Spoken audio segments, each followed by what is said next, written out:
Welcome to the A Studio, still under full construction, building a room within a room. Today no more constructing due to the virus crisis. Some materials didn't arrive on time. No more DJ gigs, no touring, no conventions, none of that. So I have a lot more time to build a studio, and now that that is delayed, I have even more time to check out new plugins, which I always do every once in a while because there's new stuff on the market, new stuff that improves upon the old, and implementing it into your workflow can improve your music by a couple percent. And lately I've been obsessed with reverbs. Down below, the B Studio, we fully absorbed it all around, and like hearing reverb in the production sounds way different ever since.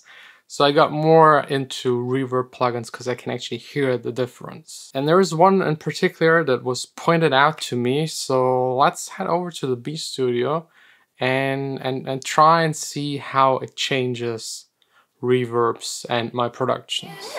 But take it farther. I'm breathing underwater.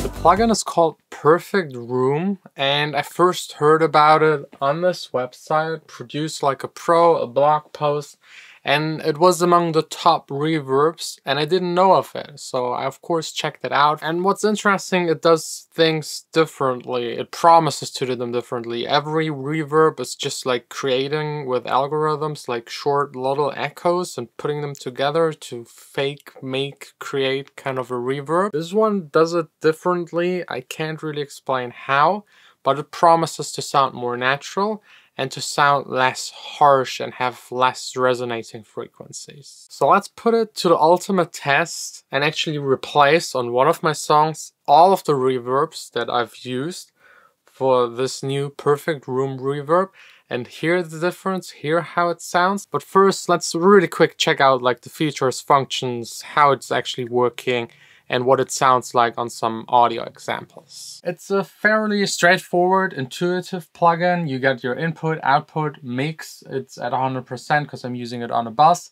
Then we got a low cut and high cut just to get rid of those bottom or top frequencies. We got the delay, very important for reverbs. For example, you could delay it to 10, 20 milliseconds, which is really typical to make sure the dry signal goes through first, so that the attacks aren't washed out and it sounds a little more natural. Tail is the decay time, and then width is like for your stereo image.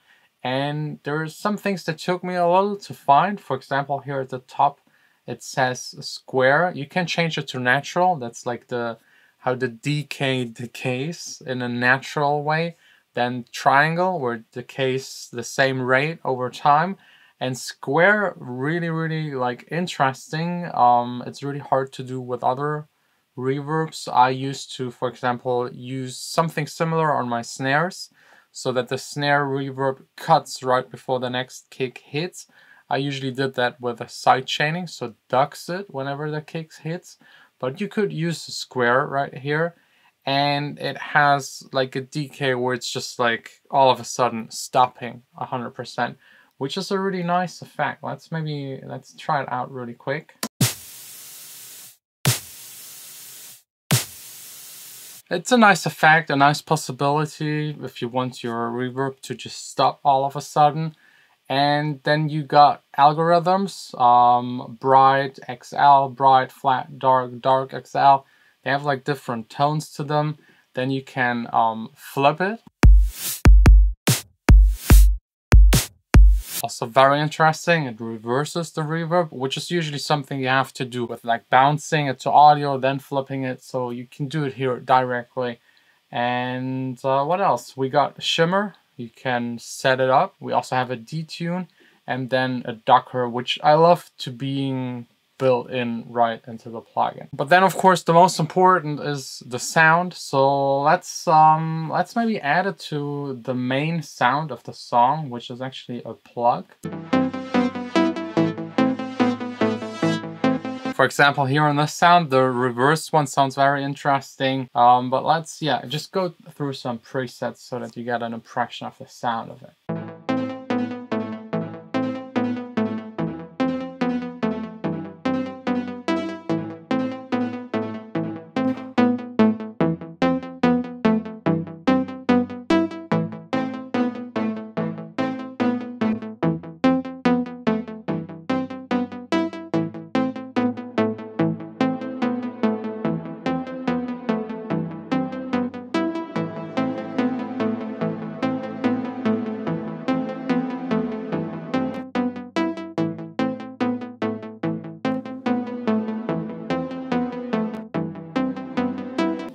For example, this one right here, using the square again and having like the decay time exactly so that it stops whenever the next note is kind of hitting, gives it a lot of ambience without mudding up the mix too much. So like, yeah, the built-in ducker, having the square in there is definitely something unique that lets you do things that aren't possible with other plugins.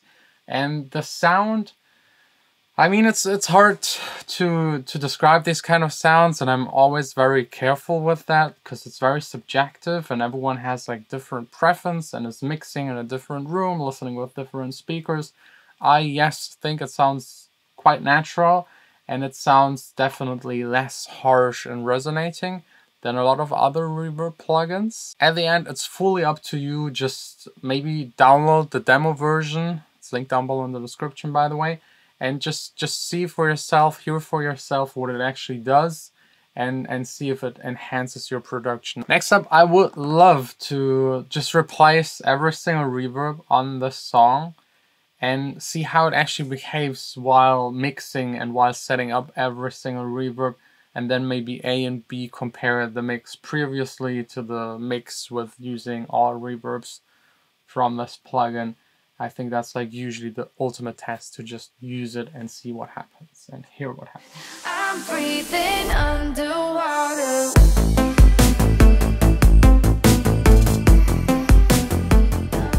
Playing around with it was fun, especially like on the vocals. I kind of just by twisting the reverb a little and having like more of the square on one of the vocal parts, I think I made the vocal a little more interesting, because on the drop it is heavily affected, which I like, so it sits better in the mix, but it was a little boring. It sounded just like reverb on top of it, and now with the square and like some reverses in between, it sounds a little more interesting.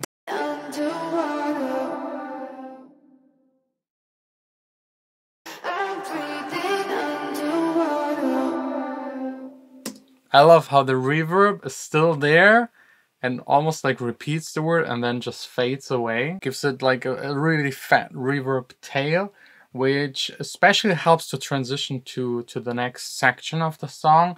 And then what I also found out, like, because there's some little negative things. Let me open it up really quick. And it has to do with the UI. I mean, you can type in any value in here, which I really like. Every plugin should be able to do that. The sliders are a little awkward, because especially like the delay time, you want to set it to like 10, 20. It's almost impossible to really hit it because it's very sensitive.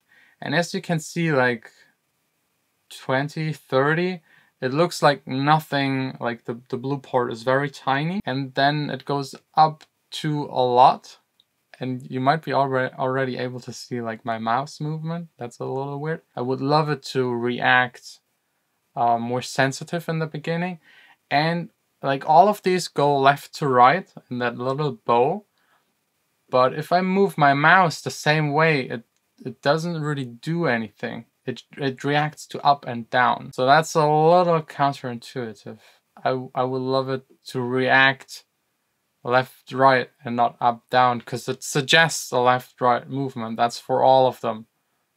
Like you have to go up and down with the mouse, which makes more sense, because then if you have a mouse, you can scroll, but then maybe turn all of the graphics like from bottom to top just to make it fit to the movement. But sound-wise, it's good, and I think that's the most important. It definitely holds up with all of the other really, really good reverb plugins.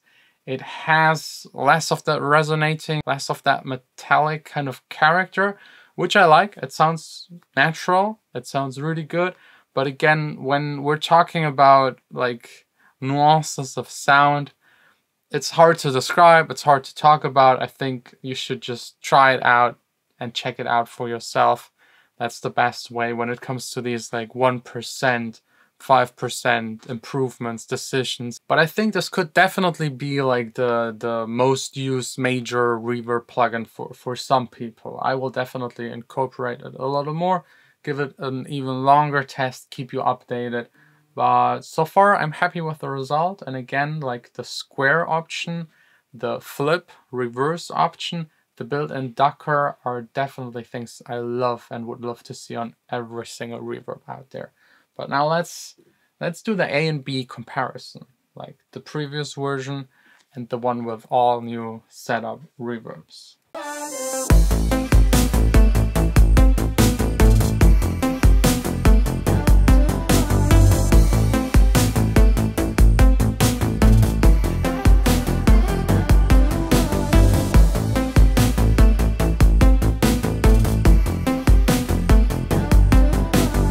So that's the difference between the old, the new version. Some might like the old, some might the new better. It's really like up to taste, room, speakers, all these variables.